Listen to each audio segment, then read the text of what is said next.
रत्नैकल्पितमाशनं हिमजले स्नानं च दिव्याम्बरम्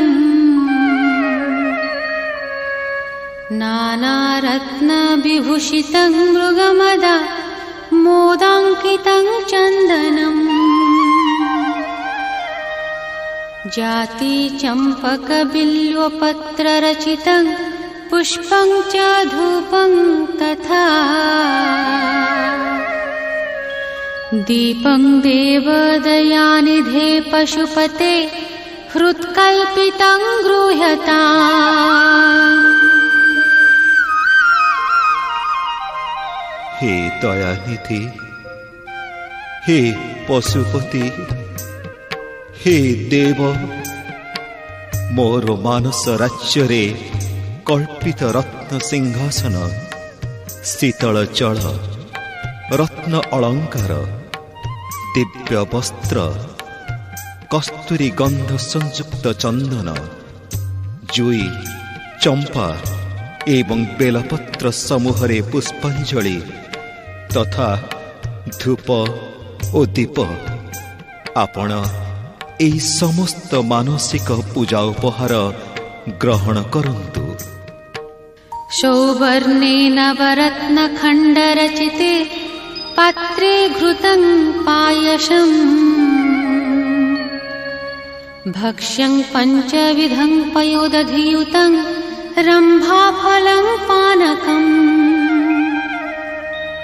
शाकानामयुतं जलं रुचिकरं कर्पूरखण्डोज्ज्वलम्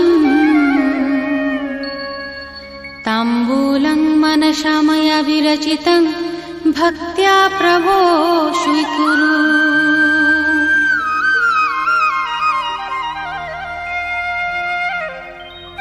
नूतन रत्नखंड खंजा जाइथिबा सुवर्ण पात्ररे घृतयुक्त खीरी, दुग्ध और दधि सहित 5 प्रकार व्यंजन, पक्वरंभा, कर्पूर मिश्रित सुवासित मधुर जल एवं तांबूल, ए समस्त मानस प्रस्तुत पदार्थ को कृपापूर्वक स्वीकार करन्तु प्रभो। छत्रं चामरयो युगं व्यजनकं चादर्शकं निर्मलं वीणाभेरी मृदङ्गकाहलकला गीतं च नृत्यं तथा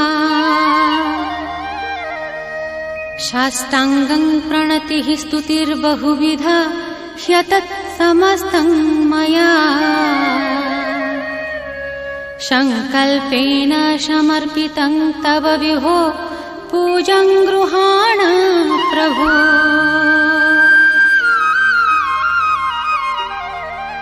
छत्र, चामर, पंखा, निर्मल दर्पण, वीणा, भेरी, मृदंग, दुंदुभि, गायन, नर्तन, स्तुति और प्रणति ए समस्त मो मनरे कल्पना करी आपण को समर्पण करुछि।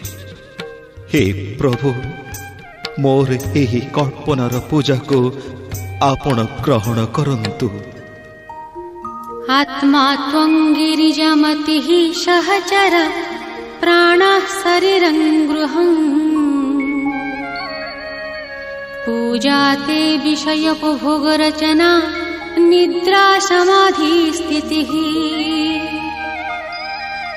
संचारः पदयोः प्रदक्षिणविधिः स्तोत्राणि सर्वा गिरो यत् यत् कर्म करोमि तत् तदखिलं शम्भो तवाराधनम्।